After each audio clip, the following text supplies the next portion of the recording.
나가. 이제 너는 필요 없어. 귀찮아 죽겠네.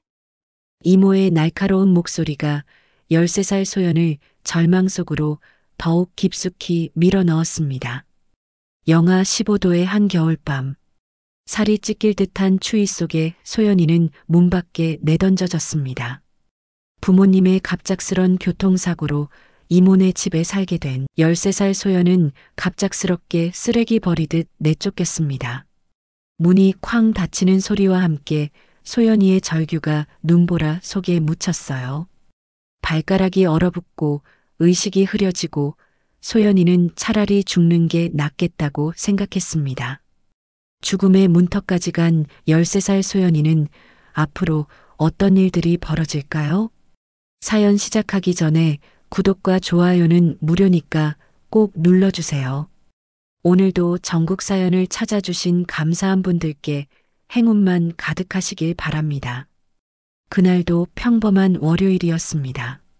13살 소연이는 학교에서 돌아와 엄마가 끓여주신 된장찌개 냄새를 맡으며 숙제를 하고 있었죠.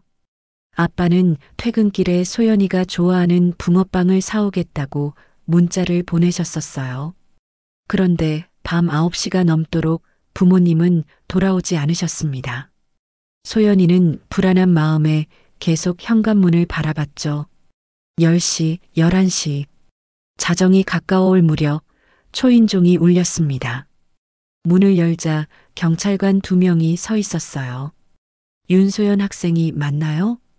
경찰관의 표정이 너무나 무거웠습니다. 소연이는 본능적으로 무언가 끔찍한 일이 일어났다는 걸 알아차렸죠. 다리가 후들거리기 시작했습니다. 부모님이 교통사고를 당하셨어요. 병원으로 가야 합니다. 그 순간 소연이의 세상이 무너져 내렸습니다. 붕어빵을 사오겠다던 아빠의 문자가 마지막이었어요. 엄마가 아침에 머리를 쓰다듬으며 우리 딸 오늘도 예쁘네 하시던 게 마지막 인사였죠. 병원 응급실은 차갑고 삭막했습니다.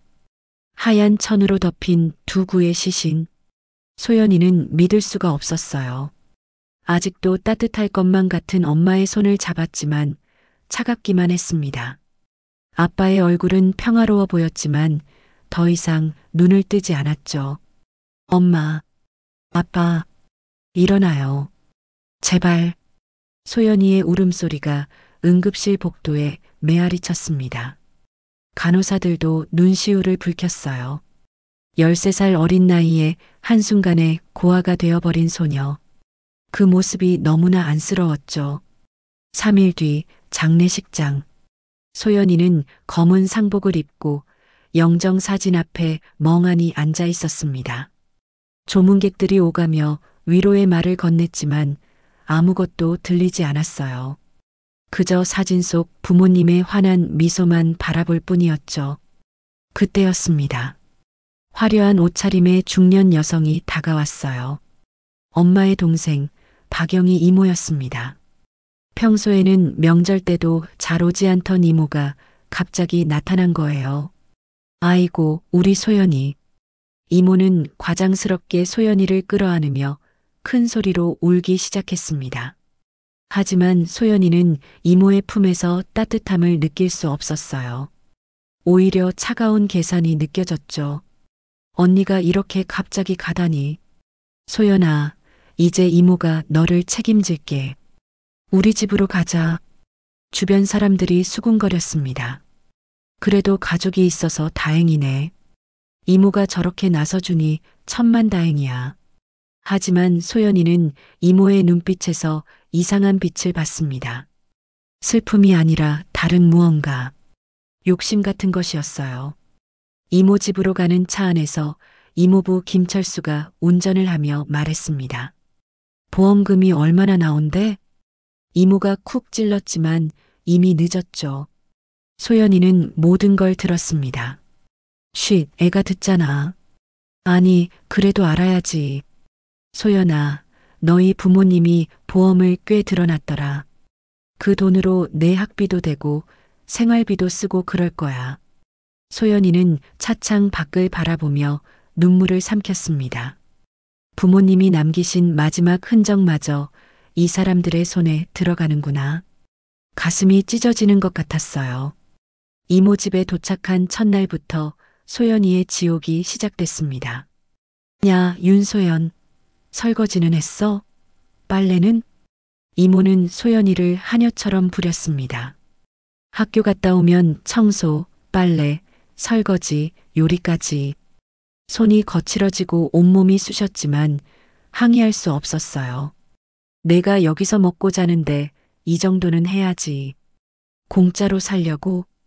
이모부는 더 악랄했습니다. 술에 취하면 소연이에게 온갖 욕설을 퍼부었죠. 너희 부모가 왜 죽은 줄 알아? 너 같은 년 낳아서 벌 받은 거야. 그런 말을 들을 때마다 소연이는 입술을 깨물며 참았습니다. 부모님을 욕되게 하고 싶지 않았어요. 그저 방구석에서 조용히 울 뿐이었죠. 6개월이 지났습니다. 보험금은 거의 다 탕진됐어요. 이모는 명품 가방을 사고 이모부는 도박을 했죠. 소연이 학비라고는 한 푼도 쓰지 않았습니다. 그리고 어느 겨울밤, 밖에는 눈보라가 몰아치고 있었어요. 영하 15도의 강추위였죠. 야, 나와. 이모부가 소연이의 방문을 발로 차며 소리쳤습니다. 소연이가 나오자 이모와 이모부가 거실에 서 있었어요. 표정이 무서울 정도로 차가웠죠. 보험금도 다 떨어졌고 더 이상 널 먹여 살릴 여유가 없어. 나가. 네. 지금 나가라고요? 소연이는 믿을 수가 없었습니다. 밖은 눈보라가 치는 한겨울 밤이었어요. 어디로 가란 말이에요? 정 갈 데가 없어요. 그건 내가 알아서 해. 고아원이든 어디든 가.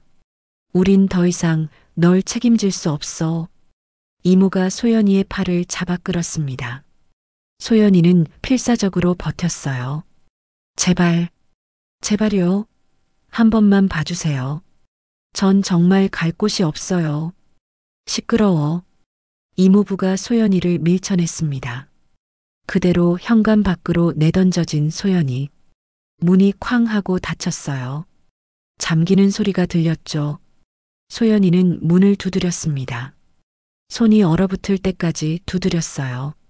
이모, 이모부, 제발 문 열어주세요. 죽어요. 정말 죽는다고요. 대답은 없었습니다. 불도 꺼졌어요. 소연이는 얇은 잠옷 차림의 슬리퍼만 신은 채 눈보라 속에 서 있었습니다. 온몸이 떨렸어요. 발가락은 감각이 없어졌고 손은 파랗게 변해갔죠. 엄마, 아빠. 소연이는 하늘을 올려다봤습니다. 눈발이 얼굴을 때렸지만 그보다 가슴이 더 아팠어요. 왜 이런 일을 겪어야 하는지, 왜 이렇게 살아야 하는지 알 수가 없었죠. 비틀거리며 걷기 시작했습니다.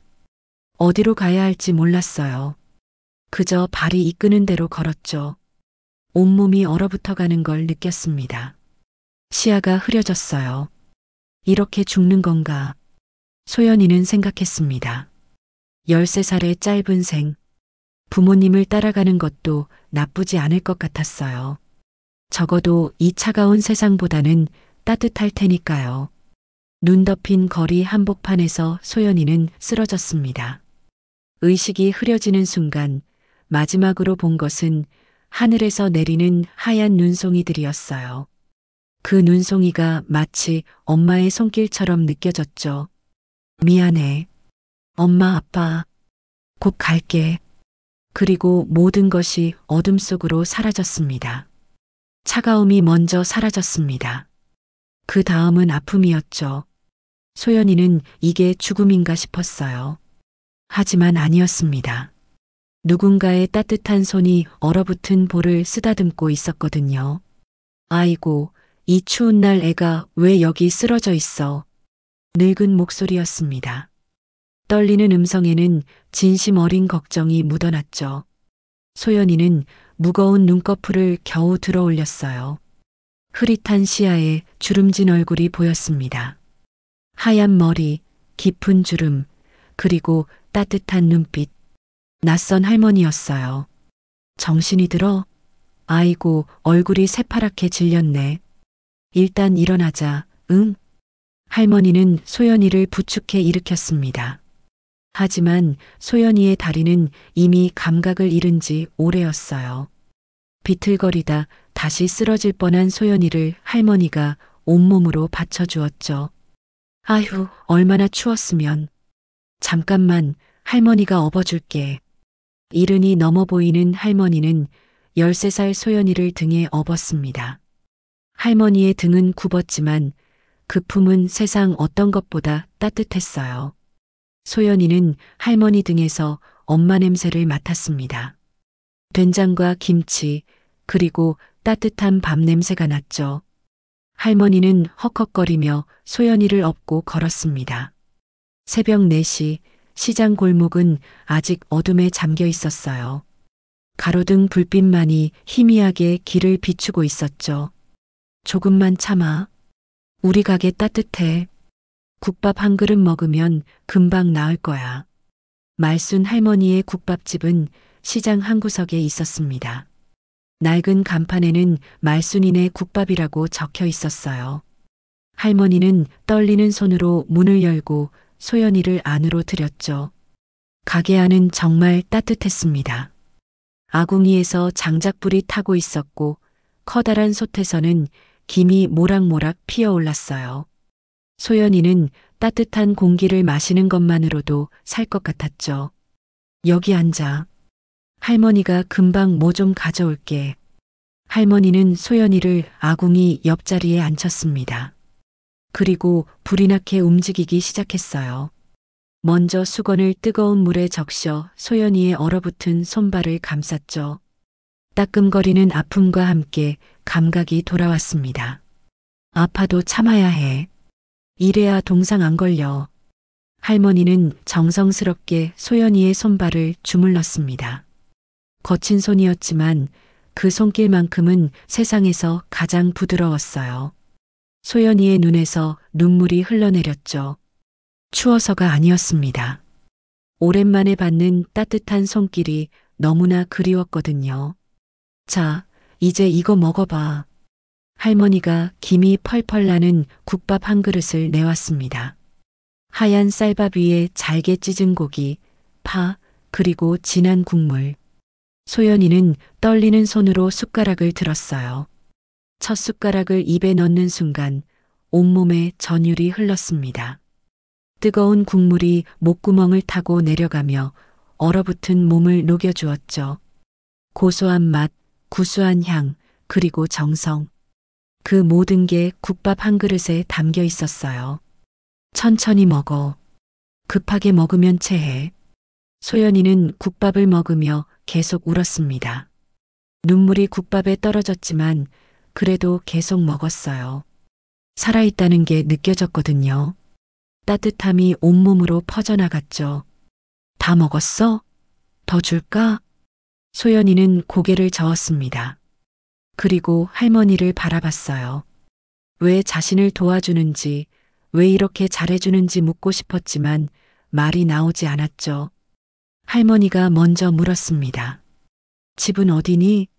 부모님이 걱정하시겠다. 그 말에 소연이는 다시 눈물을 터뜨렸습니다. 울음을 참으려 했지만 한 번 터진 눈물은 멈출 수가 없었어요. 부모님이 돌아가셨어요. 교통사고로요. 이모 집에 있었는데 보험금 다 써버리고 저를 내쫓았어요. 할머니의 얼굴이 굳어졌습니다. 주름진 눈가에 분노가 스쳤죠. 하지만 이내 그 분노는 연민으로 바뀌었어요. 아이고, 불쌍한 것. 그래서 이 추운 날 밖에 있었구나. 할머니는 소연이를 꼭 안아주었습니다. 할머니 품에서 소연이는 서러움을 모두 쏟아냈어요. 엄마를 잃은 슬픔, 아빠를 그리워하는 마음, 이모에게 받은 상처, 모든 게 눈물이 되어 흘러나왔죠. 한참을 울고 나니 조금 진정이 됐습니다. 할머니는 소연이의 머리를 쓰다듬으며 말했어요. 이제 걱정하지 마. 할머니가 있잖아. 하지만 저는 할머니한테 아무것도 아닌데요. 소연이는 고개를 숙였습니다. 세상에 공짜는 없다는 걸 이모네 집에서 뼈저리게 배웠거든요. 할머니가 소연이의 얼굴을 들어 올렸습니다. 그리고 똑바로 눈을 마주치며 말했죠. 소연아, 잘 들어. 넌 존재 자체로 소중한 아이야. 내가 누구네 딸이어서가 아니라, 내가 뭘 해줄 수 있어서가 아니라, 그냥 내가 너라서 소중해. 소연이는 그 말을 이해할 수 없었습니다. 자신이 소중하다니. 이모는 늘 쓸모없다고 밥만 축낸다고 했는데, 할머니는 왜 저를 도와주세요? 할머니는 잠시 먼 곳을 바라봤습니다. 눈빛에 오래된 아픔이 스쳤죠. 할머니도 어릴 때 고아였어.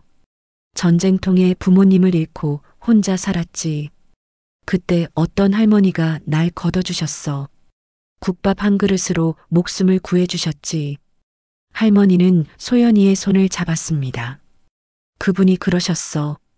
언젠가 너도 누군가를 도울 수 있는 사람이 되라고. 받은 사랑을 돌려주는 게 사는 거라고. 할머니는 그 약속을 지키는 거야.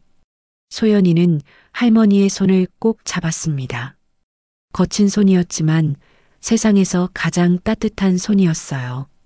오늘부터 여기서 지내자. 할머니 혼자 사는데 심심했거든. 내가 있으면 좋겠어. 정말요? 정말 제가 여기 있어도 돼요? 그럼 당연하지. 대신 학교는 꼭 다녀야 해. 그리고 할머니 일도 조금씩 도와주고. 할 수 있지? 소연이는 힘차게 고개를 끄덕였습니다. 눈물이 또 났지만 이번엔 기쁨의 눈물이었어요. 새벽 5시 말순 할머니는 소연이를 2층 작은 방으로 안내했습니다. 좁고 낡았지만 깨끗하게 정돈된 방이었어요. 이불은 보송보송했고 베개에서는 햇볕 냄새가 났죠. 오늘은 푹 자. 내일부터 새로운 시작이야. 할머니가 나가려는데 소연이가 불렀습니다. 할머니, 응? 감사해요. 정말, 정말 감사해요. 할머니는 미소 지었습니다. 깊은 주름 사이로 따뜻한 미소가 번졌죠. 고맙긴. 우리가 이제 가족이잖아. 문이 닫히고 소연이는 이불을 끌어안았습니다. 따뜻했어요. 너무나 따뜻해서 믿기지 않았죠. 불과 몇 시간 전만 해도 눈보라 속에서 죽어가고 있었는데 이제는 따뜻한 방에서 잠들 수 있게 됐어요. 창밖으로 눈이 계속 내리고 있었습니다. 하지만 이제는 무섭지 않았어요. 따뜻한 집이 있고 자신을 지켜줄 할머니가 있으니까요. 소연이는 천장을 바라보며 중얼거렸습니다. 엄마, 아빠, 저 이제 괜찮아요. 좋은 할머니를 만났어요. 그리고 오랜만에 편안한 잠에 빠져들었습니다. 꿈속에서 엄마와 아빠가 미소 짓고 있었어요. 말순 할머니 옆에 서서 소연이를 바라보며 고개를 끄덕이고 있었죠. 다음 날 아침 소연이는 국밥 냄새에 잠에서 깼습니다. 아래층에서는 할머니가 벌써 일을 시작하신 것 같았어요. 소연이는 벌떡 일어났습니다. 이제는 혼자가 아니었어요. 새로운 가족이 생겼고 새로운 삶이 시작됐죠. 계단을 내려가며 소연이는 생각했습니다. 할머니가 말씀하신 대로 언젠가는 자신도 누군가를 도울 수 있는 사람이 되고 싶다고, 받은 사랑을 세상에 돌려줄 수 있는 사람이 되고 싶다고. 일어났니? 얼굴 씻고 밥 먹자. 할머니의 목소리가 들렸습니다. 소연이는 환하게 웃으며 대답했어요. 네, 할머니. 그날 아침 소연이는 태어나서 가장 맛있는 국밥을 먹었습니다. 할머니와 마주 앉아 김이 모락모락 나는 국밥을 먹으며 소연이는 진짜 가족이 뭔지 알게 됐죠. 피가 아니라 마음으로 이어진 가족. 그게 진짜 가족이라는 걸요. 새벽 4시. 아직 세상이 잠들어 있을 시간, 말순 할머니는 벌써 일어나 움직이고 있었습니다. 소연이도 할머니 소리에 잠에서 깼죠. 이제 할머니 집에서 산 지 일주일째였어요. 소연아, 일어났니? 오늘은 같이 장 보러 가자. 소연이는 부스스한 머리를 정리하며 서둘러 옷을 입었습니다. 할머니는 이미 낡은 리어카를 끌고 대문 앞에서 기다리고 있었어요. 겨울 새벽 공기는 얼굴을 찌르듯 차가웠지만 소연이는 개의치 않았습니다. 할머니와 함께라면 무엇이든 할 수 있을 것 같았거든요. 도매시장으로 가는 길 할머니는 리어카를 끌며 말했습니다. 국밥 장사는 재료가 생명이야. 좋은 고기, 신선한 채소를 골라야 손님들이 맛있게 드시지.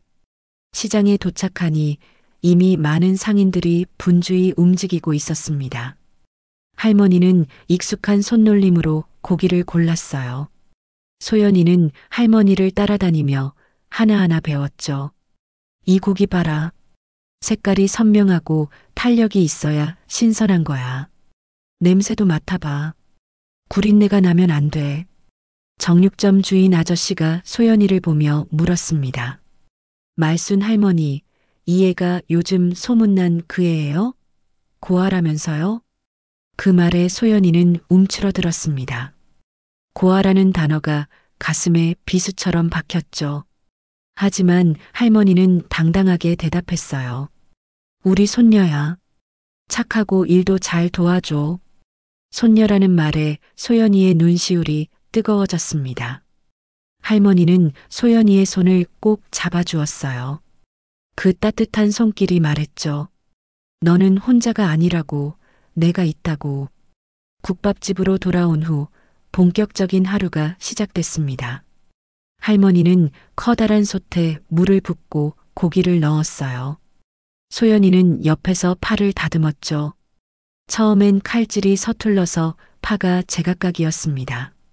아이고, 그렇게 하면 안 돼. 이리 와봐. 할머니는 소연이 뒤에 서서 손을 잡아주었습니다. 그리고 천천히 칼질하는 법을 가르쳤어요.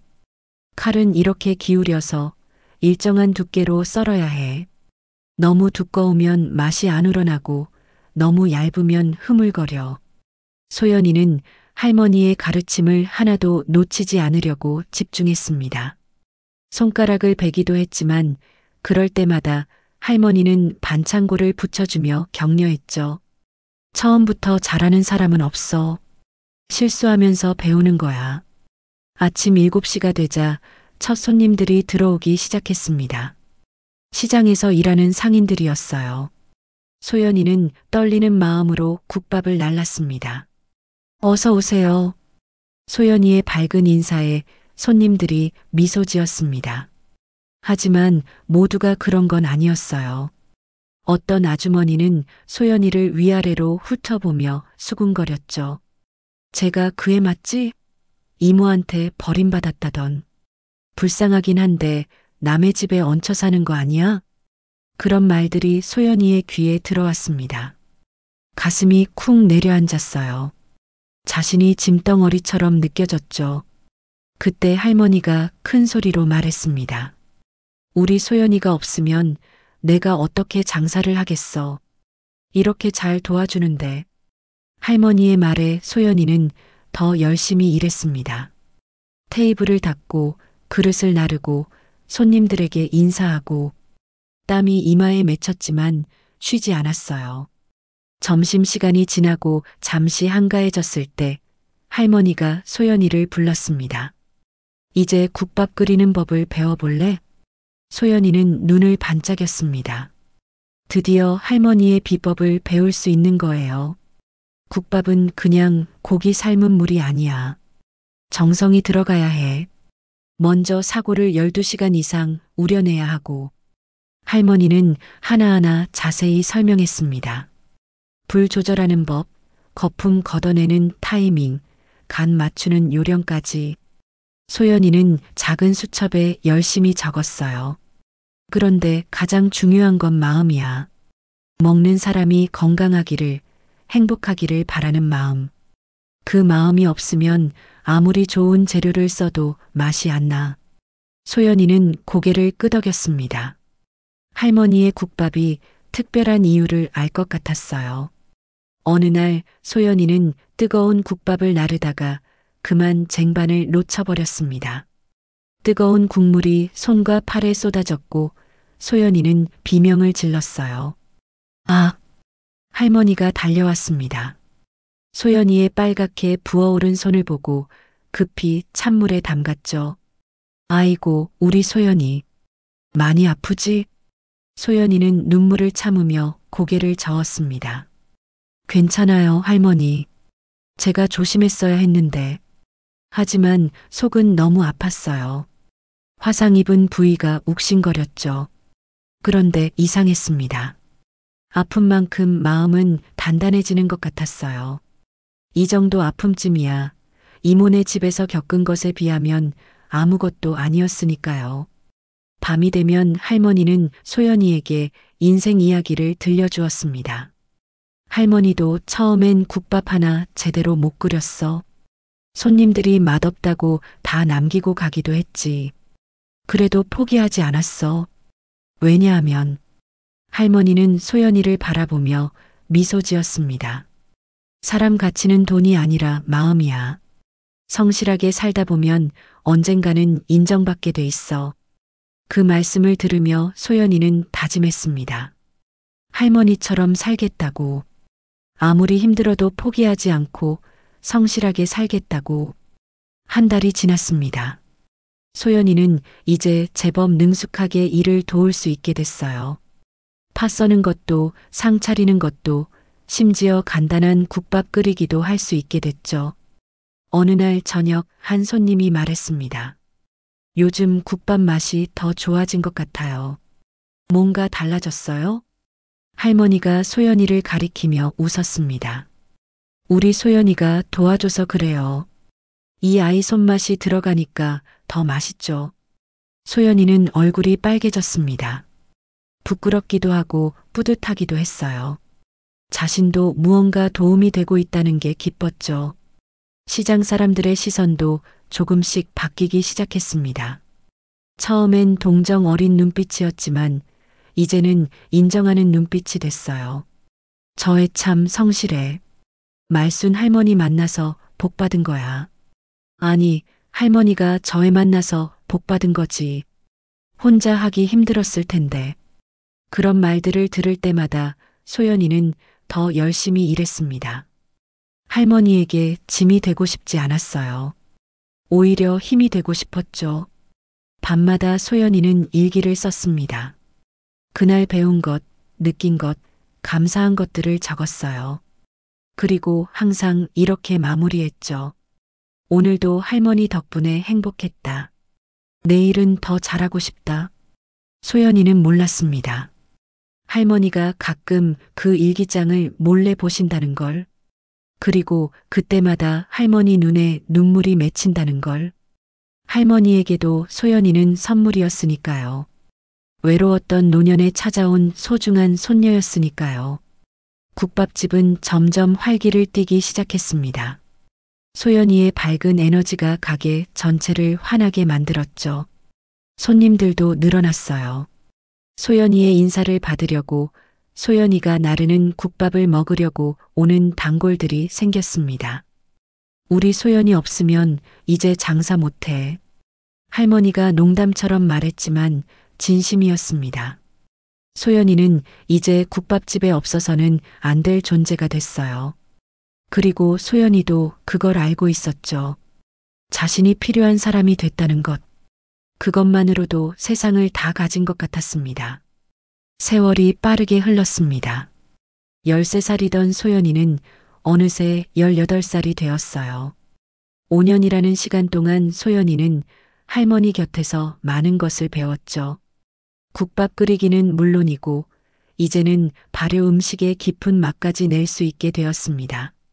소연아, 이제 내가 우리 집안 대대로 내려온 발효 비법을 완전히 익힐 때가 됐어. 할머니는 소연이를 지하 저장고로 데려갔습니다. 그곳에는 수십 개의 항아리가 줄지어 있었어요. 된장, 간장, 고추장, 그리고 각종 장아찌들. 구수한 냄새가 공간을 가득 채우고 있었죠. 발효는 기다림의 예술이야. 서두르면 망치고 게으르면 썩어. 딱 알맞은 때를 아는 게 중요하지. 소연이는 이미 3년 전부터 메주 만들기를 배우기 시작했지만 아직도 완벽하지 못했습니다. 처음 만들었을 때를 생각하면 웃음이 났어요. 울퉁불퉁한 돌멩이 같던 메주를 보고 할머니가 얼마나 웃으셨던지. 할머니, 기억나세요? 제 첫 메주는 정말 엉망이었죠? 할머니도 추억에 잠겨 웃었습니다. 그래도 넌 포기하지 않았잖아. 실패도 맛의 일부다. 다시 해라. 그게 내 말이었지. 5년 동안 소연이는 수백 번도 넘게 메주를 만들었습니다. 이제는 할머니만큼이나 완벽한 메주를 만들 수 있게 되었죠. 하지만 할머니는 늘 더 높은 기준을 요구했어요. 메주가 완벽해도 간장이 실패하면 소용없어. 발효는 전체 과정이 하나야. 소연이는 고개를 끄덕였습니다. 지난 5년간 계절마다 다른 발효 음식을 배웠어요. 봄에는 장 담그기, 여름에는 장아찌, 가을에는 김장, 겨울에는 묵은지 관리법. 매일 새벽 4시에 일어나 항아리를 확인하고 온도와 습도를 기록했죠.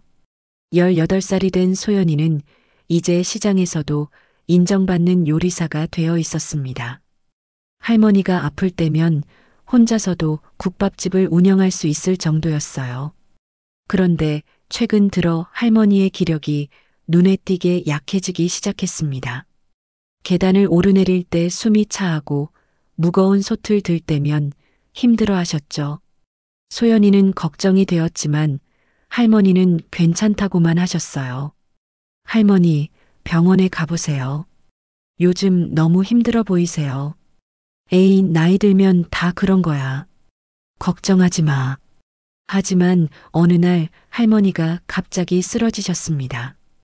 국밥을 끓이다가 그대로 주저앉으신 거죠. 소연이는 놀라서 소리쳤습니다. 할머니, 할머니. 병원에서 의사가 말했습니다. 암이 이미 많이 진행된 상태라고. 그동안 통증을 참으며 숨겨오셨다고 했어요. 남은 시간이 6개월 정도라는 진단이었죠. 소연이는 믿을 수가 없었습니다. 5년 동안 매일 함께했던 할머니가 자신의 유일한 가족이 떠난다니. 할머니, 왜 진작 말씀 안 하셨어요? 왜 혼자 아프셨어요? 할머니는 약한 미소를 지었습니다. 너한테 짐이 되고 싶지 않았어. 넌 이제 겨우 18인데. 무슨 소리세요? 할머니는 제 전부예요. 짐이라니요. 소연이는 할머니 손을 꼭 잡고 울었습니다. 부모님에 이어 할머니까지 잃을 수는 없었어요. 그 후 6개월 동안 소연이는 병원과 국밥집을 오가며 정신없이 지냈습니다. 새벽에는 국밥집을 열고 낮에는 할머니 병간호를 했죠. 밤에는 할머니가 침대에서 가르쳐주는 마지막 비법들을 수첩에 빼곡히 적었어요. 소연아, 내가 미처 가르쳐주지 못한 게 있어. 우리 집안에만 전해오는 특별한 된장 제조법이야. 할머니는 약해진 목소리로 천천히 설명했습니다.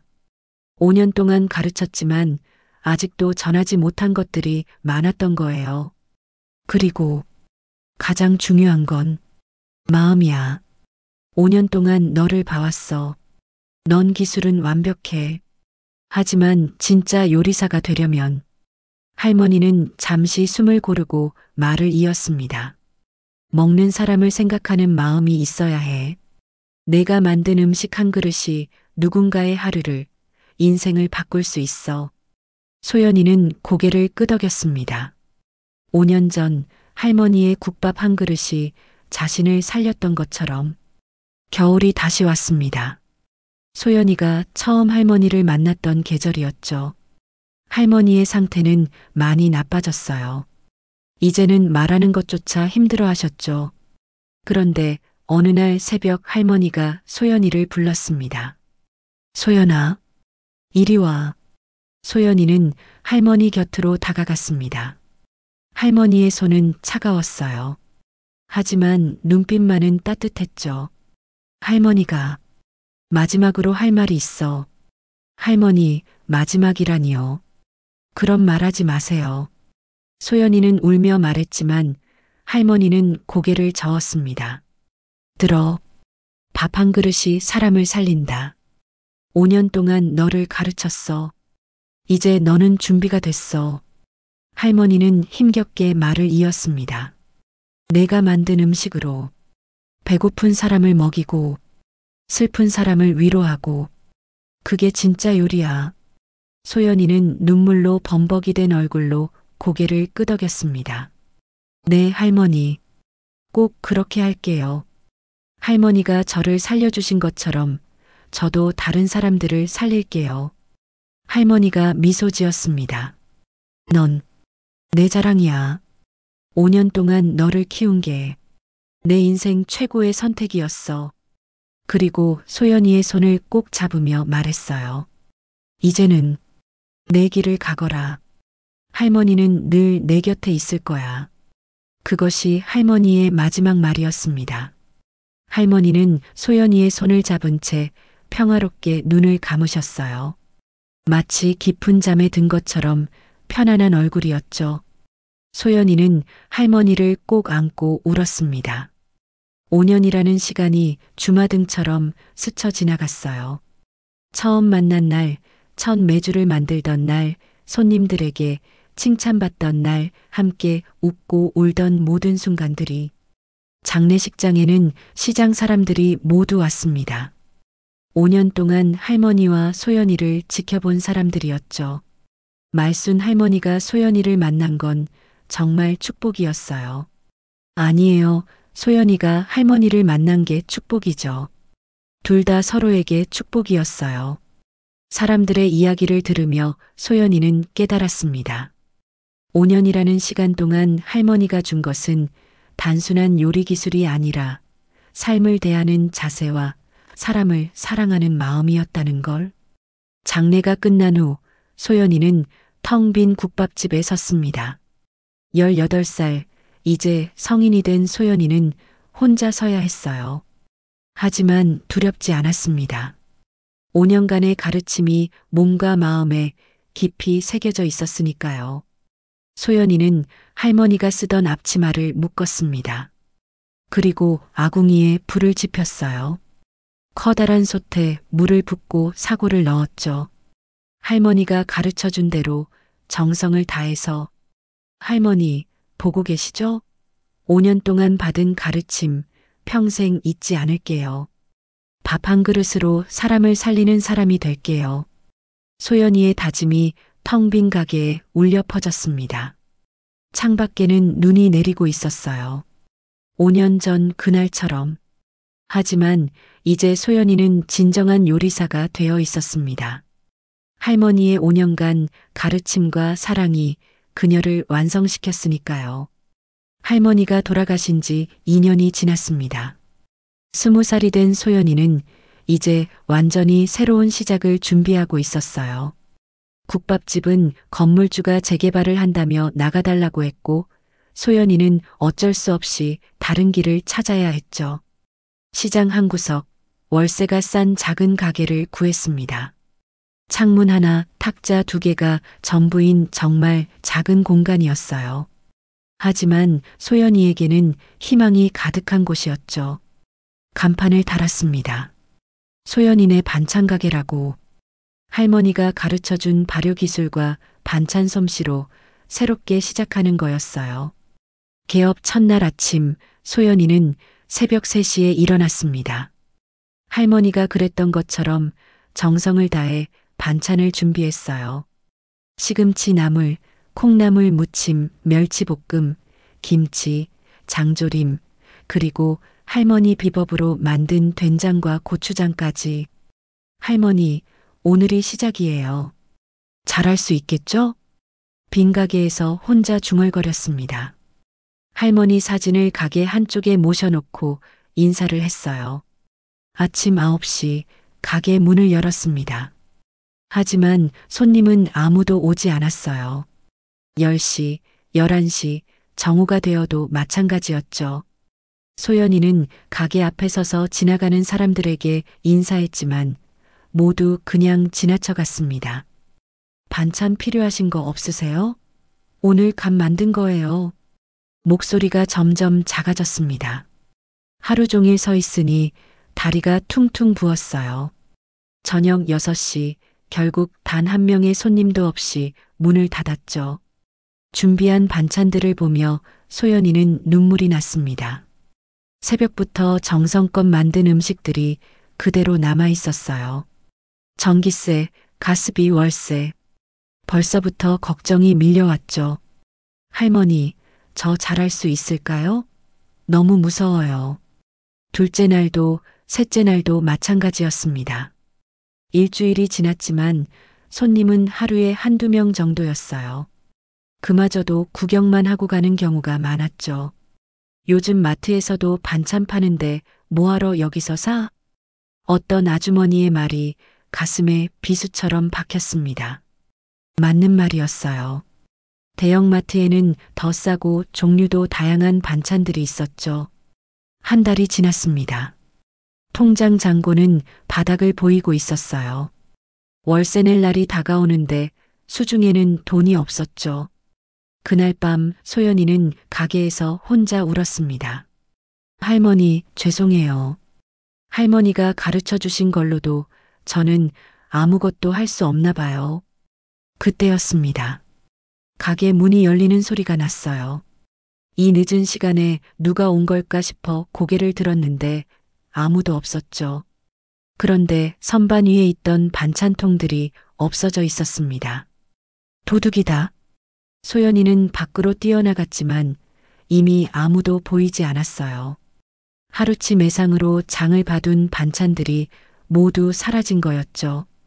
게다가 카운터 서랍에 넣어둔 현금까지 없어졌습니다. 경찰에 신고했지만 돌아온 대답은 실망스러웠어요.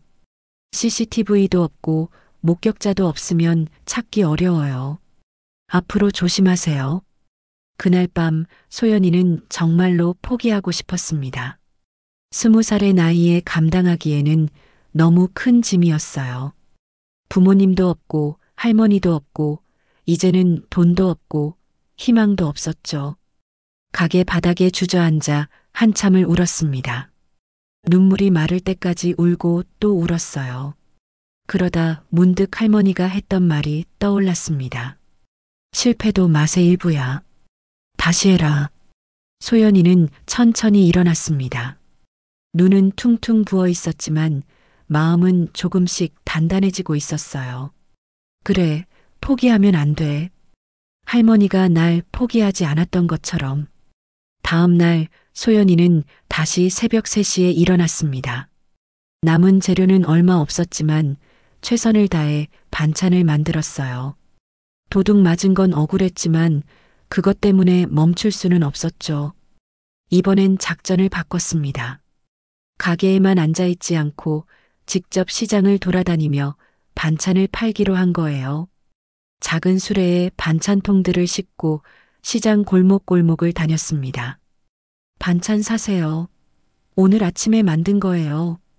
처음엔 쑥스러웠습니다. 사람들의 시선이 부담스러웠어요. 하지만 소연이는 미소를 잃지 않으려 노력했죠.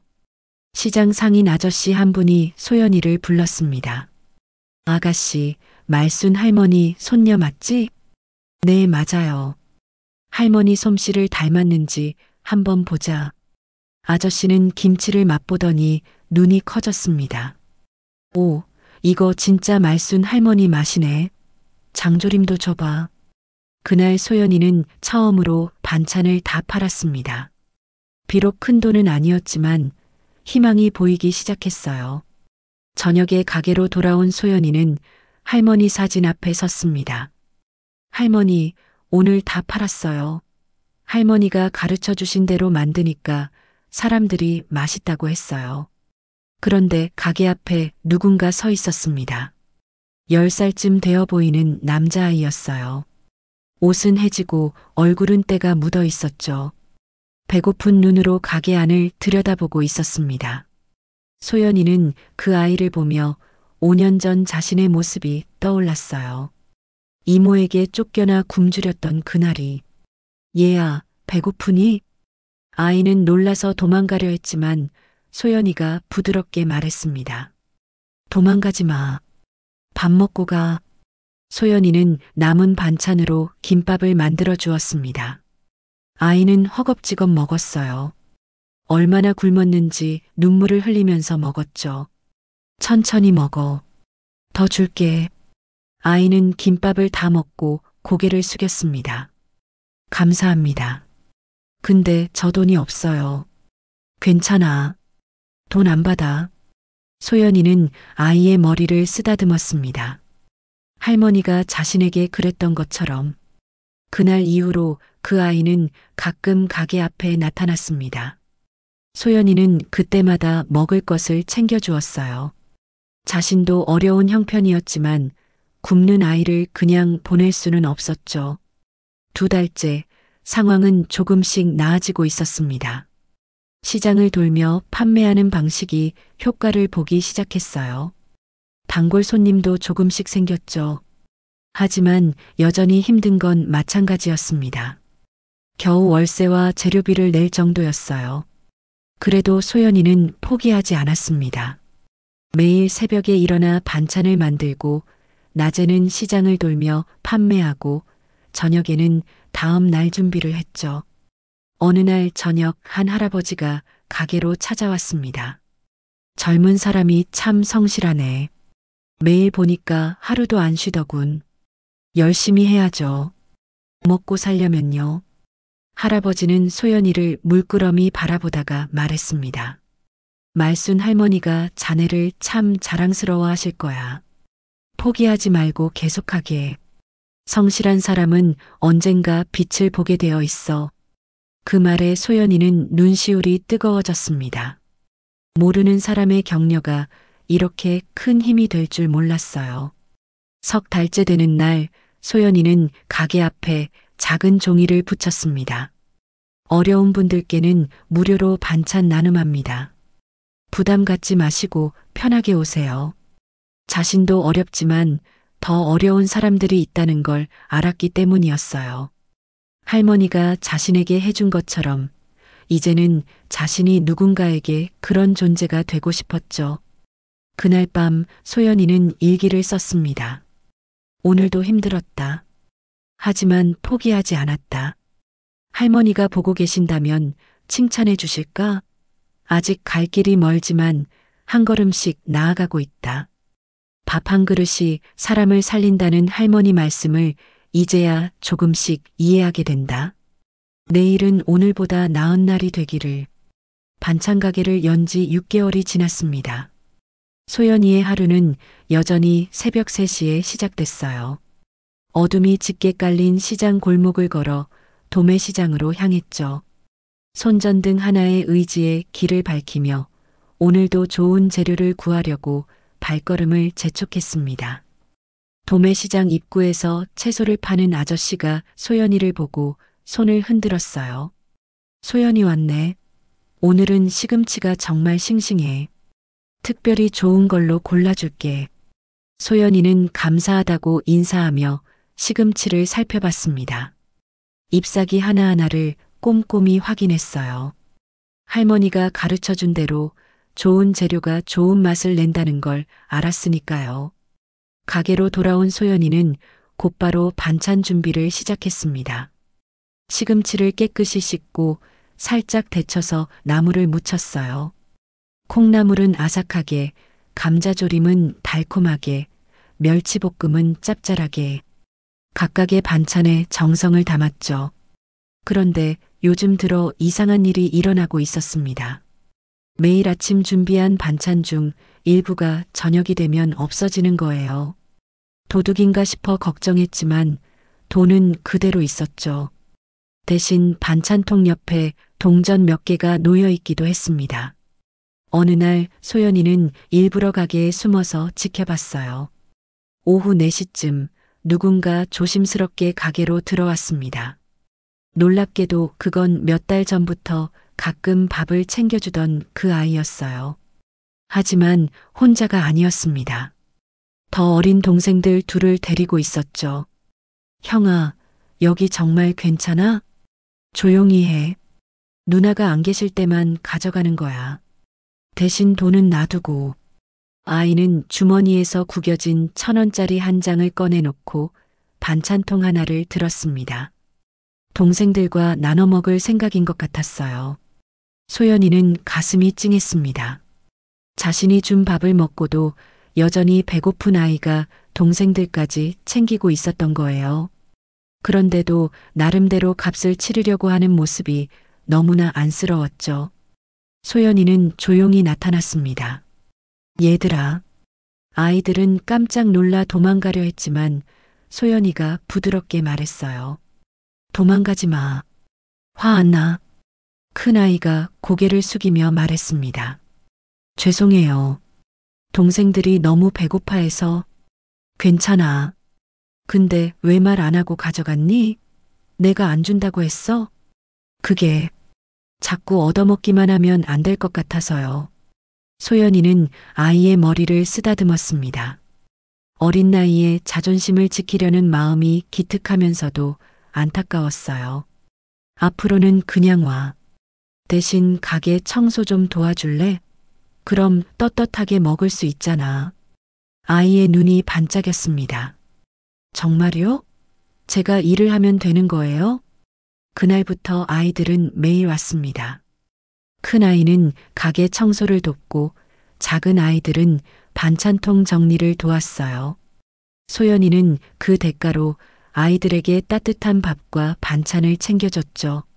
하지만 이런 일을 하면서도 소연이의 형편은 여전히 어려웠습니다. 겨우 먹고 사는 수준이었어요. 그래도 포기하지 않았죠. 오히려 더 열심히 했습니다. 새벽 시장에서 재료를 고르고 아침에는 반찬을 만들고 낮에는 시장을 돌며 판매하고 저녁에는 또 다음 날 준비를 했어요. 하루도 쉬는 날이 없었습니다. 시장 상인들은 소연이를 보며 혀를 내둘렀어요. 저 젊은 애가 어떻게 저렇게 부지런하지? 아침 제일 일찍 나타나고 저녁 제일 늦게 들어가더라. 그래도 힘들 텐데 항상 웃고 있어. 소연이는 정말 힘들었습니다. 손은 거칠어졌고 얼굴은 햇볕에 타서 거칠어졌어요. 하지만 멈출 수 없었죠. 할머니와의 약속이 있었으니까요. 어느 날 저녁 한 할머니가 가게로 찾아왔습니다. 낡은 옷을 입고 허리가 굽은 할머니였어요. 반찬 좀 살 수 있을까?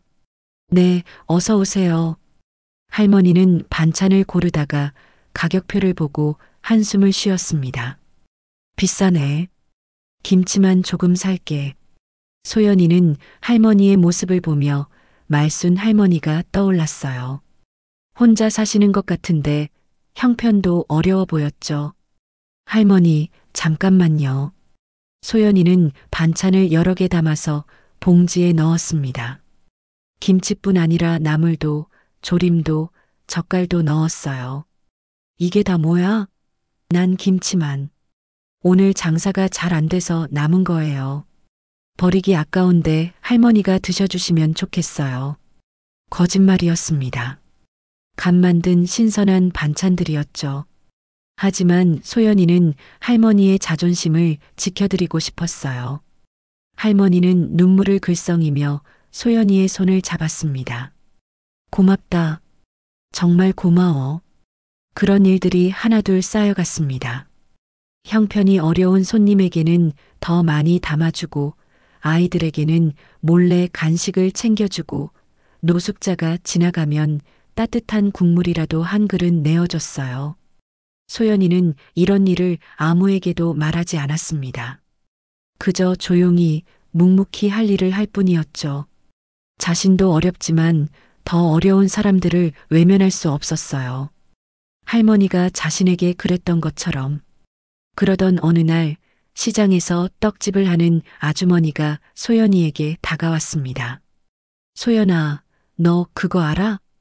뭐려? 사람들이 다 너 얘기해. 자기 먹기도 힘든데 남들 챙긴다고. 소연이는 놀라서 아무 말도 못했습니다. 자신이 하는 일을 사람들이 알고 있었다니. 부끄러워하지 마. 다들 대단하다고 해. 요즘 세상에 그런 젊은이가 어디 있냐고. 그날 저녁 소연이는 가게에서 혼자 생각에 잠겼습니다. 자신이 하는 일이 정말 의미가 있는 걸까? 이렇게 살아도 되는 걸까? 그때 아이들이 들어왔습니다. 막내가 뭔가를 들고 있었어요. 누나, 이거요. 종이접기로 만든 꽃이었습니다. 삐뚤빼뚤했지만 정성이 가득했어요. 우리가 만들었어요. 누나가 항상 잘해줘서 고맙다고. 소연이는 그 꽃을 받아들며 눈물이 났습니다. 이 작은 종이꽃이 세상 무엇보다 소중하게 느껴졌어요.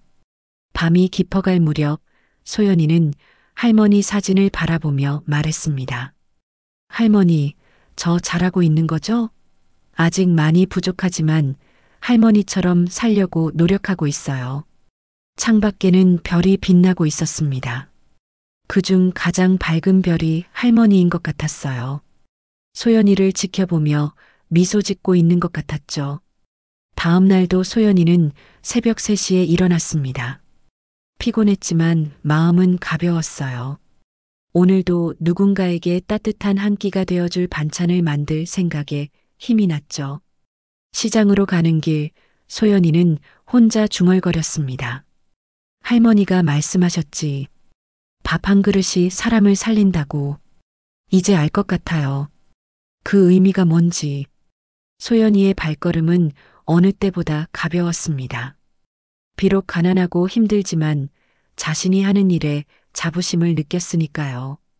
그리고 언젠가는 이 모든 성실과 선행이 빛을 볼 거라고 믿었습니다.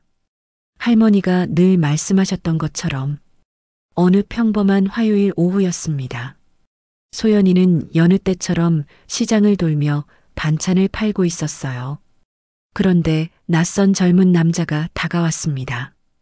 카메라를 목에 걸고 수첩을 들고 있었죠. 안녕하세요. 저는 지역신문 기자 김민수라고 합니다. 혹시 잠깐 이야기 나눌 수 있을까요? 소연이는 당황했습니다.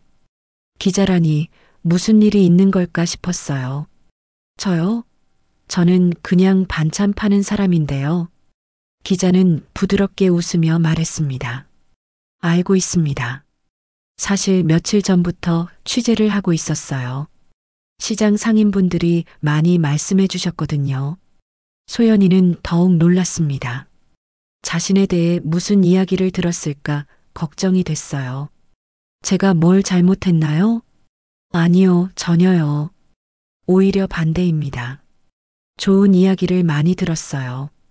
기자는 수첩을 펼치며 말을 이었습니다. 도둑을 맞고도 포기하지 않고 더 열심히 일한다는 이야기, 어려운 아이들에게 몰래 밥을 챙겨준다는 이야기, 형편이 어려운 어르신들께 반찬을 더 담아드린다는 이야기. 소연이의 얼굴이 빨개졌습니다. 자신이 몰래 하던 일들을 다 알고 있었던 거예요. 그건 그냥 제가 하고 싶어서 한 일이에요. 기사 같은 건 부담스러워요. 기자가 진지한 표정으로 말했습니다. 요즘 같은 세상에 이런 이야기가 필요해요. 사람들에게 희망을 주는 이야기요. 부담 갖지 마시고 그냥 평소처럼 이야기해 주세요. 소연이는 망설이다가 조심스럽게 입을 열었습니다. 부모님을 잃은 이야기, 이모에게 버림받은 이야기, 그리고 말순 할머니를 만나 새 삶을 시작한 이야기를 들려줬어요. 할머니가 돌아가시기 전에 말씀하셨어요. 밥 한 그릇이 사람을 살린다고. 저도 할머니처럼 살고 싶어요. 기자는 소연이의 이야기를 들으며 계속 메모를 했습니다. 가끔 눈시울이 붉어지기도 했죠.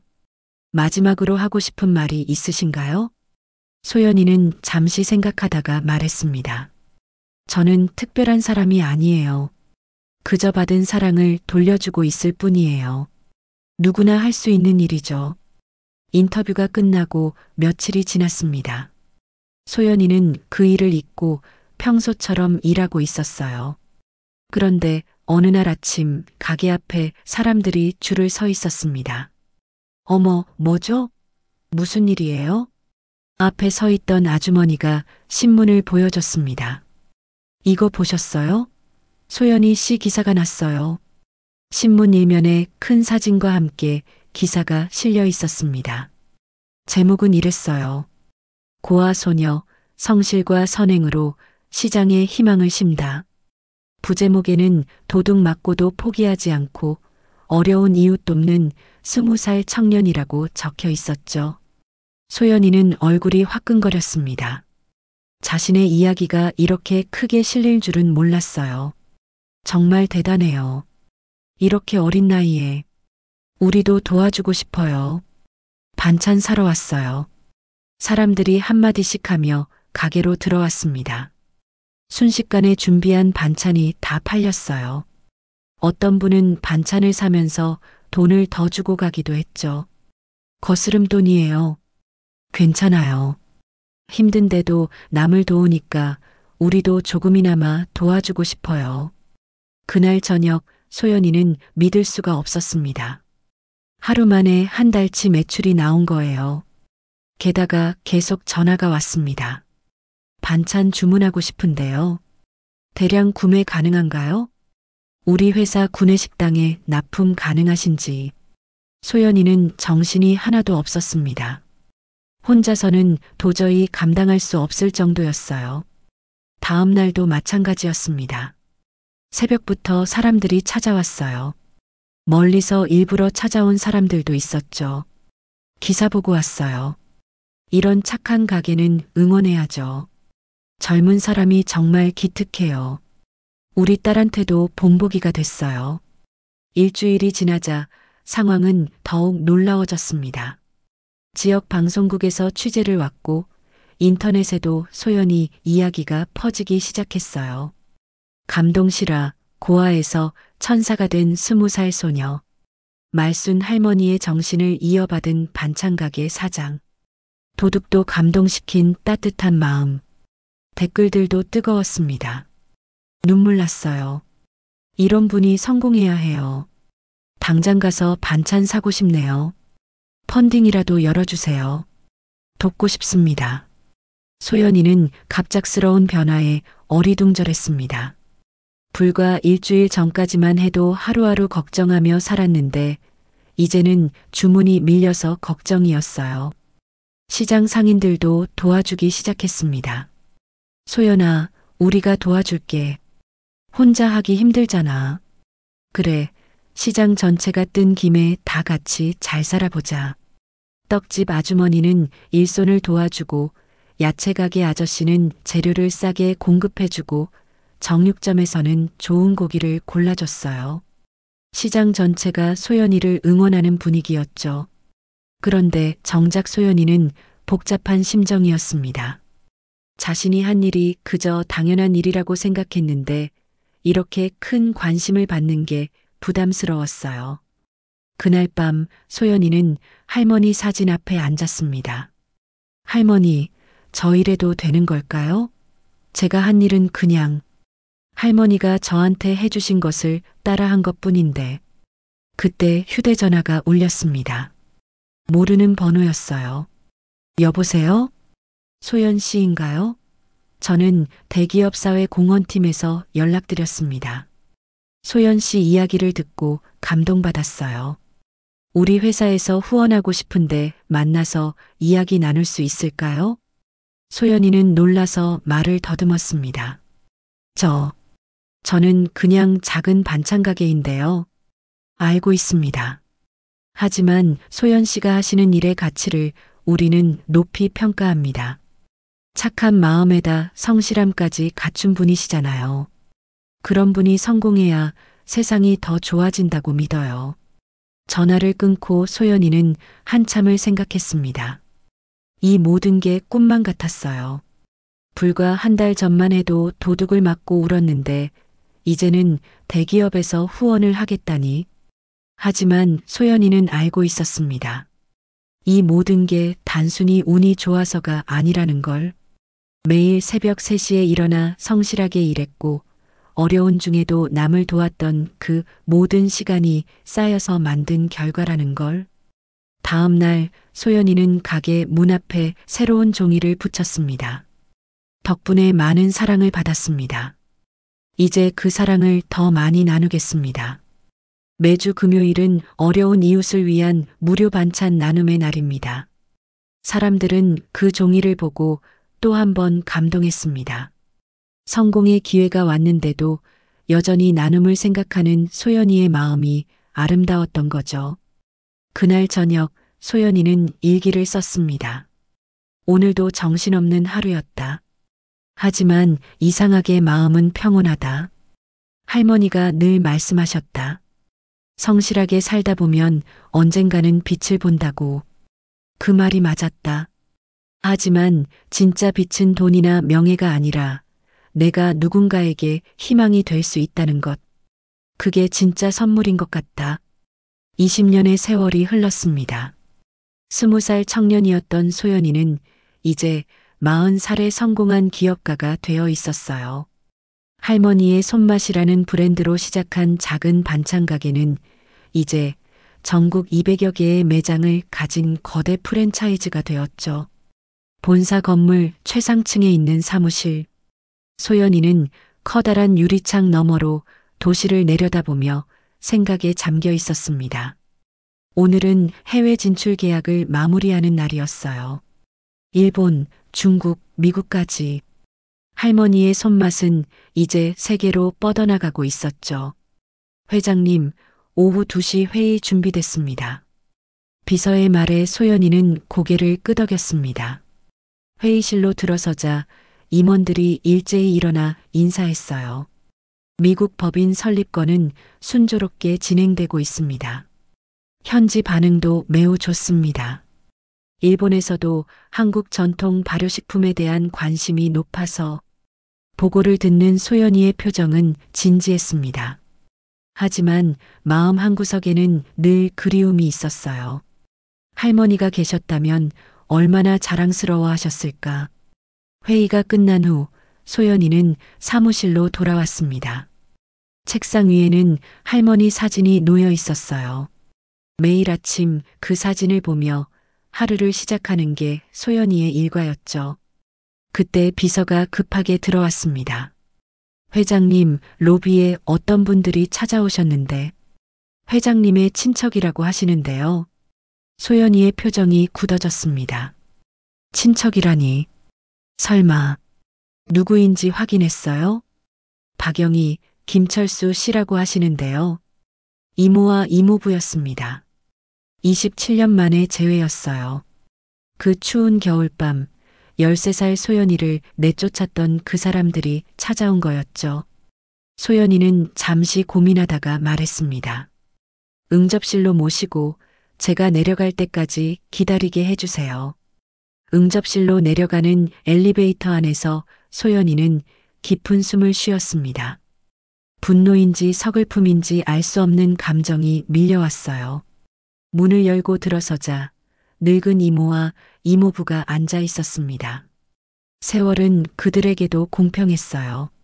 한때 화려했던 이모는 초라한 노인이 되어 있었고 거만했던 이모부는 구부정한 할아버지가 되어 있었죠. 소연아, 이모가 능청스러운 미소를 지으며 불렀습니다. 마치 아무 일도 없었던 것처럼. 우리 조카가 이렇게 성공했다니 정말 자랑스럽구나. 소연이는 차가운 눈빛으로 그들을 바라봤습니다. 무슨 일로 오셨습니까? 이모부가 거만한 표정으로 말했습니다. 무슨 일이긴 가족이 찾아왔는데 반갑지도 않니? 우리가 너를 키웠잖아. 키우셨다고요? 소연이의 목소리에 비웃음이 섞였습니다. 이모가 뻔뻔하게 말을 이었습니다. 그래, 우리가 아니었으면 내가 어떻게 됐겠어? 고아원에라도 갔겠지. 우리가 6개월이나 먹여주고 재워줬잖아. 그 6개월 동안 저를 하녀처럼 부리시고 부모님 보험금을 다 탕진하신 다음에 한겨울밤에 저를 내쫓으셨죠. 이모부가 코웃음을 쳤습니다. 그건 내가 말을 안 들어서 그런 거야. 그리고 우리도 먹고 살기 힘들었어. 이모가 갑자기 목소리를 높였습니다. 그런데 말이야, 소연아. 우리가 너를 그래도 6개월이나 키웠는데 이제 내가 성공했으니 당연히 우리한테 보답해야 하지 않겠니? 보답이요? 그래. 우리가 양육비로 얼마나 썼는지 알아? 이제 그걸 돌려받을 때가 된 거야. 아니, 그보다 더 많이 받아야지. 정신적 피해 보상도 있고. 소연이는 어이가 없어서 웃음이 나왔습니다. 정신적 피해 보상이라니요. 누가 누구에게요? 이모부가 뻔뻔하게 말했습니다. 우리가 너 때문에 얼마나 고생했는데 남의 집 애를 키우느라 우리 인생을 낭비했잖아. 이모가 서류 봉투를 꺼내 테이블에 올려놓았습니다. 여기 계산서야. 양육비, 정신적 피해 보상, 그리고 앞으로 우리가 죽을 때까지 매달 생활비. 최소한 100억은 줘야 할 거야. 100억이요? 소연이는 믿을 수가 없었습니다. 이 사람들의 뻔뻔함이 어디까지인지. 이모가 위협하듯 말했습니다. 안 주면 언론에 다 말할 거야. 내가 은혜를 모르는 배은망덕한 년이라고. 우리가 키워줬는데 나 몰라라 한다고. 이모부도 거들었습니다. 그래, 내 이미지가 얼마나 떨어질지 생각해봐. 700억 자산가가 자기를 키워준 이모를 외면했다? 여론이 가만히 있겠어? 소연이는 깊은 한숨을 쉬었습니다. 그리고 천천히 일어섰어요. 그래서 지금 저를 협박하시는 건가요? 협박이 아니라 당연한 요구야. 우리가 없었으면 내가 여기까지 올 수 있었겠어? 소연이는 차갑게 웃었습니다. 제가 여기까지 온 건 이모부 덕분이 아니라 이모부에도 불구하고 온 거예요. 뭐? 영하 15도 눈보라 속에 13살 아이를 내쫓은 사람들이 이제 와서 양육비를 달라고요? 부모님 보험금 다 쓰고도 모자라서 이제 제 돈까지 노리시는 건가요? 이모의 얼굴이 붉어졌습니다. 그래도 우리가 가족이잖아. 가족? 가족이 뭔지 아세요? 소연이의 목소리에 슬픔이 묻어났습니다. 가족은 피가 아니라 마음으로 만들어지는 거예요. 저를 굶주림에서 구해준 말순 할머니, 그분이 제 진짜 가족이었어요. 이모부가 다시 협박조로 말했습니다. 좋아, 그렇게 나오면 우리도 방법이 있어. 법적으로 따지든 언론에 호소하든. 소연이는 비서를 불렀습니다. 경비를 부르세요. 이분들 내보내 주시고 다시는 건물에 못 들어오게 하세요. 야, 윤소연. 이모가 소리쳤지만 소연이는 이미 돌아섰습니다. 그리고 한 가지 더 말씀드리죠. 언론에 뭐라고 하시든 상관없어요. 진실은 언젠가 밝혀지니까요. 소연이는 응접실을 나왔습니다. 뒤에서 이모와 이모부가 욕설을 퍼부었지만 더 이상 들리지 않았어요. 사무실로 돌아온 소연이는 창밖을 내다봤습니다. 이모와 이모부가 경비원들에게 끌려나가는 모습이 보였어요. 여전히 소리를 지르고 있었죠. 그날 저녁 소연이는 변호사를 불렀습니다.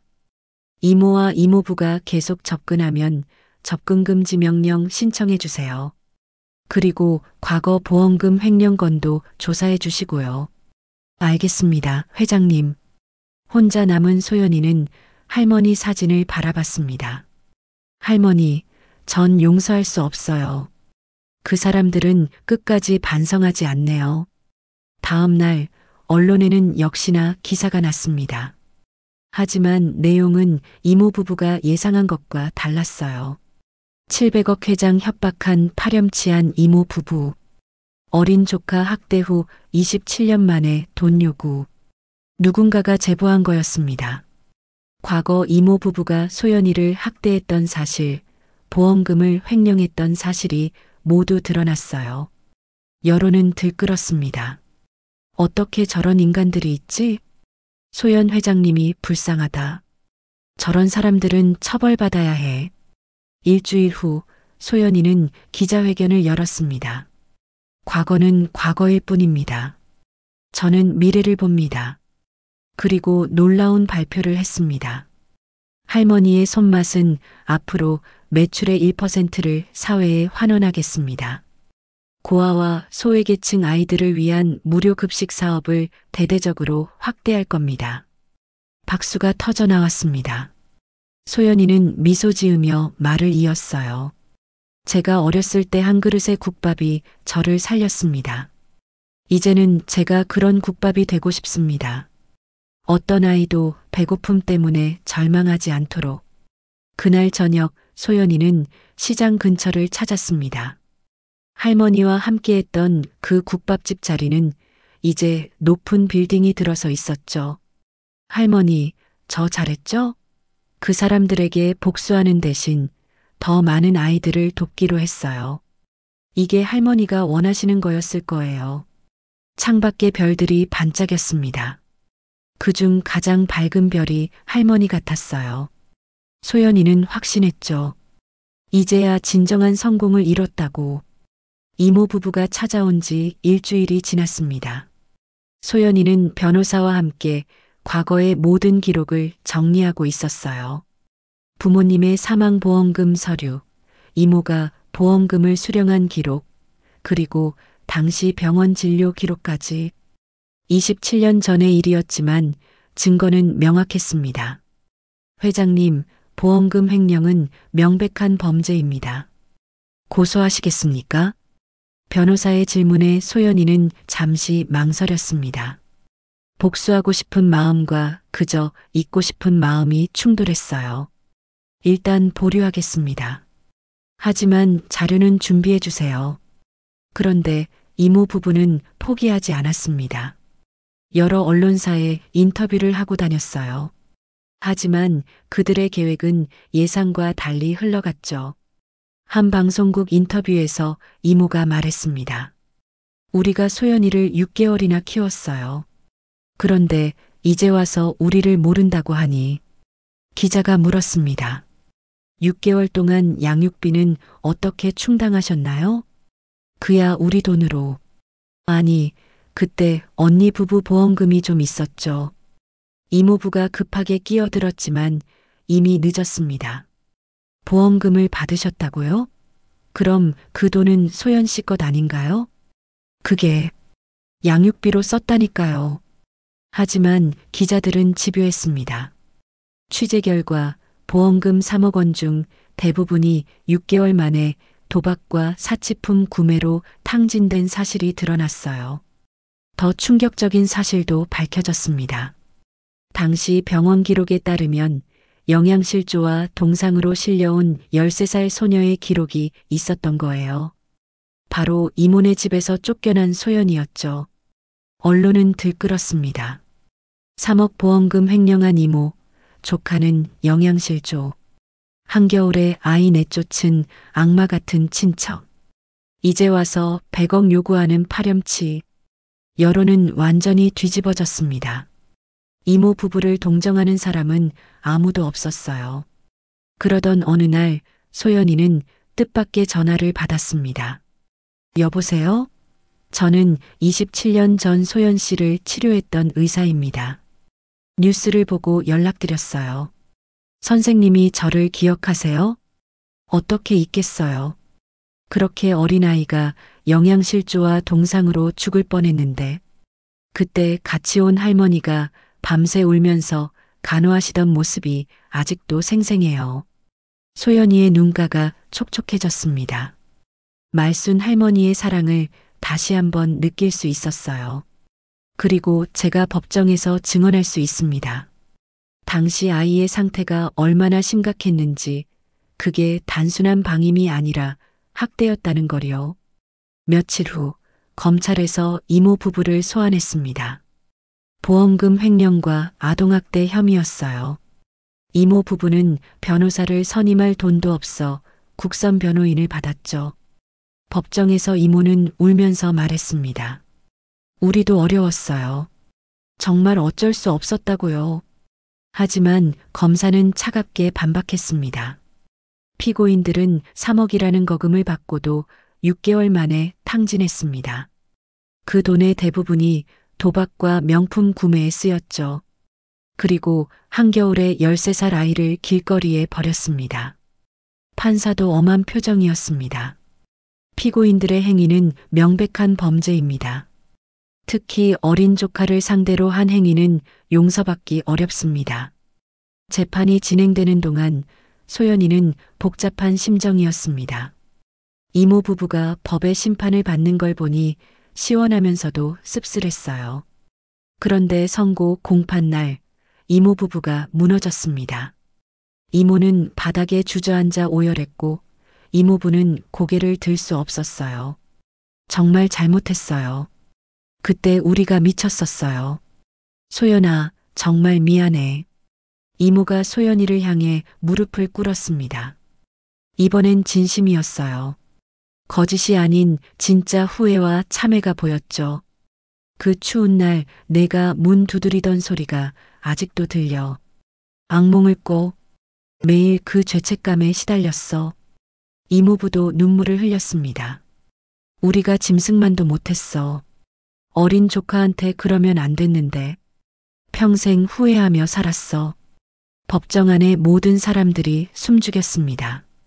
소연이는 떨리는 손으로 눈물을 닦았어요. 판사가 판결을 내렸습니다. 피고인들에게 징역 3년을 선고합니다. 다만 고령과 반성을 고려해 집행유예 5년을 선고합니다. 이모 부부는 고개를 숙인 채 법정을 나갔습니다. 완전히 무너진 모습이었어요.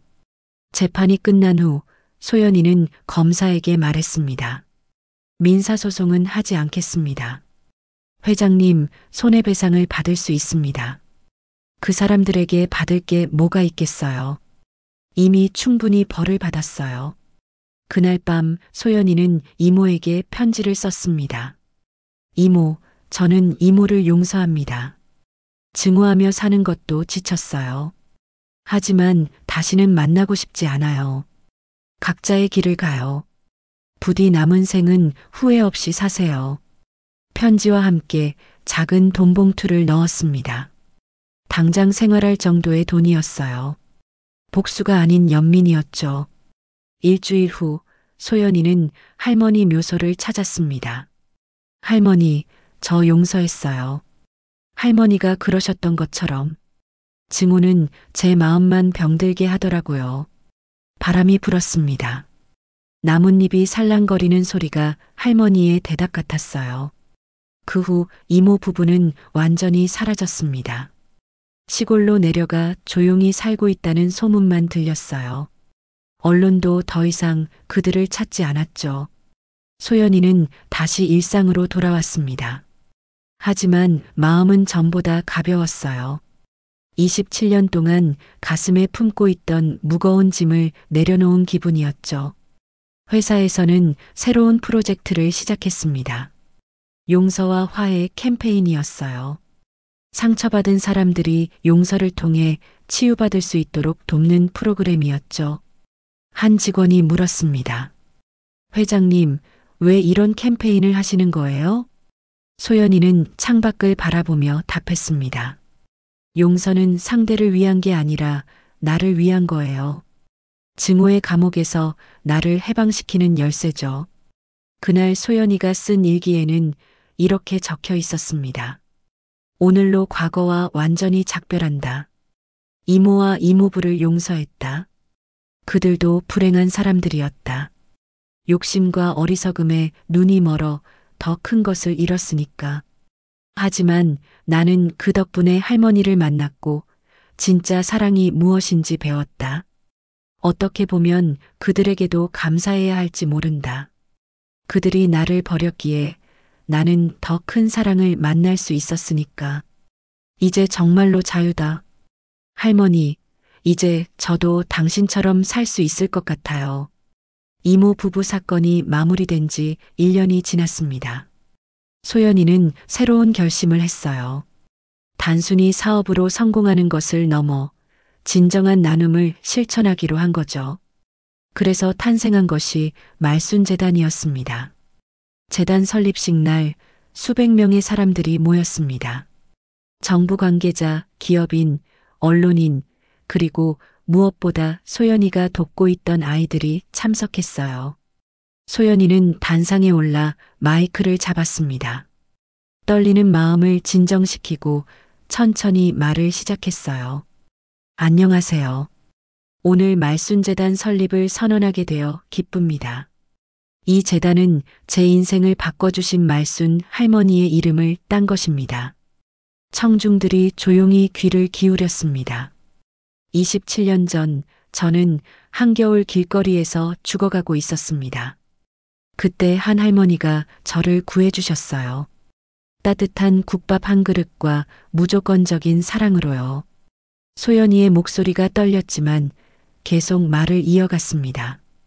그 할머니는 저에게 말씀하셨어요. 밥 한 그릇이 사람을 살린다고. 그리고 제가 받은 사랑을 다시 세상에 돌려주라고 하셨죠. 재단의 첫 번째 사업은 말순의 집이었습니다. 고아와 가출 청소년들이 안전하게 지낼 수 있는 보호시설이었어요. 단순한 시설이 아니라 진짜 집이었죠. 개원식 날 소연이는 직접 아이들을 맞이했습니다. 15명의 아이들이 첫 입주자가 되었어요. 그 중에는 소연이가 예전에 도와주던 그 삼남매도 있었죠. 누나, 정말 여기서 살아도 돼요? 막내가 눈을 반짝이며 물었습니다. 소연이는 아이의 머리를 쓰다듬으며 답했어요. 그럼 이제 여기가 너희 집이야. 말순의 집에서는 단순히 재우고 먹이는 것만 하지 않았습니다. 소연이는 직접 아이들에게 요리를 가르쳤어요. 특히 국밥 끓이는 법과 발효 음식 만드는 법을 전수했죠. 자, 오늘은 김치 담그는 법을 배울 거야. 어렵지 않으니까 천천히 따라해봐. 소연이는 할머니가 자신에게 그랬던 것처럼 아이들에게 정성스럽게 가르쳤습니다. 배추 절이는 법부터 양념 버무리는 법까지 하나하나 세심하게 알려줬어요. 한 아이가 물었습니다. 선생님, 왜 우리한테 이런 걸 가르쳐 주세요? 소연이는 미소 지으며 답했습니다. 너희가 언젠가 독립했을 때 스스로 밥을 해 먹을 수 있어야 하잖아. 그리고 누군가를 위해 따뜻한 밥을 지어줄 수도 있고. 아이들은 진지한 표정으로 고개를 끄덕였습니다. 단순한 요리가 아니라 살아가는 법을 배우고 있다는 걸 알았던 거예요. 재단은 점점 성장했습니다. 전국에 10개의 말순의 집이 생겼고 무료 급식소도 50곳으로 늘어났어요. 매일 수천 명의 아이들이 따뜻한 밥을 먹을 수 있게 되었죠. 어느 날 한 청년이 소연이를 찾아왔습니다. 깔끔한 정장을 입은 당당한 모습이었어요. 안녕하세요, 회장님. 저 기억하세요? 소연이는 고개를 갸우뚱했습니다. 청년이 웃으며 말했어요. 10년 전 회장님 반찬 가게 앞에서 김밥 얻어먹던 꼬마예요.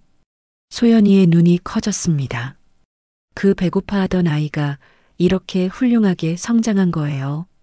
지금은 대학을 졸업하고 취직도 했어요. 다 회장님 덕분이에요. 그때 포기하지 말라고 하셨잖아요. 청년은 봉투를 하나 내밀었습니다. 많지 않지만 이제 저도 누군가를 도울 수 있게 됐어요. 재단에 기부하고 싶어요. 소연이는 눈물이 났습니다. 자신이 뿌린 씨앗이 이렇게 아름답게 자라난 거예요. 정말 자랑스럽다. 내가 이렇게 성장해줘서 고마워. 청년도 눈시울을 붉혔습니다. 제가 더 감사하죠.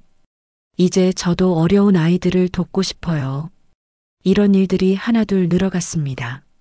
말순의 집을 거쳐간 아이들이 성장해서 다시 후배들을 돕기 시작한 거예요. 선순환이 만들어지고 있었죠. 재단 설립 5년째 소연이는 특별한 행사를 열었습니다. 말순 할머니의 날이었어요. 매년 할머니 기일에 맞춰 대규모 나눔 행사를 하기로 한 거죠. 행사장에는 수많은 사람들이 모였습니다. 재단의 도움을 받은 사람들, 자원봉사자들, 후원자들, 모두가 한마음이 되어 나눔을 실천했어요. 무대 위에서 한 소녀가 발표를 했습니다. 16살 말순의 집에 사는 아이였어요. 저는 부모님이 없어요. 하지만 외롭지 않아요.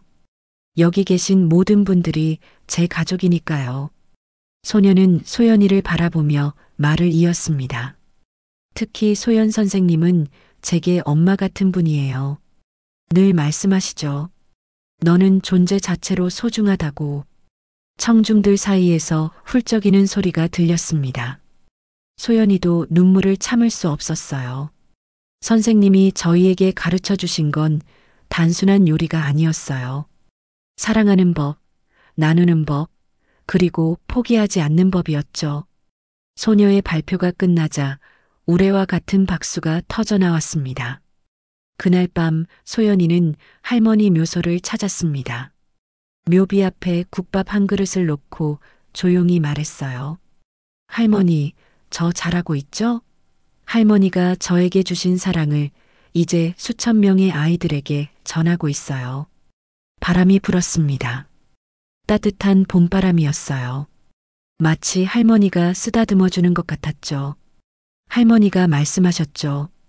밥 한 그릇이 사람을 살린다고. 이제 알아요. 그게 단순한 밥이 아니라 사랑이었다는 걸. 소연이는 하늘을 올려다봤습니다. 별들이 반짝이고 있었어요. 앞으로도 계속할게요. 더 많은 아이들에게 희망을 주고 사랑을 전하고 따뜻한 밥 한 그릇을 나눌게요. 묘소를 떠나며 소연이는 뒤돌아봤습니다. 묘비에는 이렇게 적혀 있었어요. 사랑으로 세상을 따뜻하게 만든 분, 말순 할머니. 그리고 그 옆에는 소연이가 세운 작은 비석이 있었죠. 당신의 사랑은 영원히 계속됩니다. 소연이는 발걸음을 옮겼습니다. 내일도 새벽 일찍 일어나 아이들을 위한 국밥을 끓여야 했으니까요. 할머니가 그랬던 것처럼 이제는 자신이 그 역할을 이어가고 있었습니다. 41살의 소연이는 이제 700억 자산의 회장이 아니라 수천 명 아이들의 희망이 되어 있었습니다. 그리고 그것이야말로 진정한 성공이라는 걸 알고 있었죠. 이야기는 여기서 끝이 아닙니다.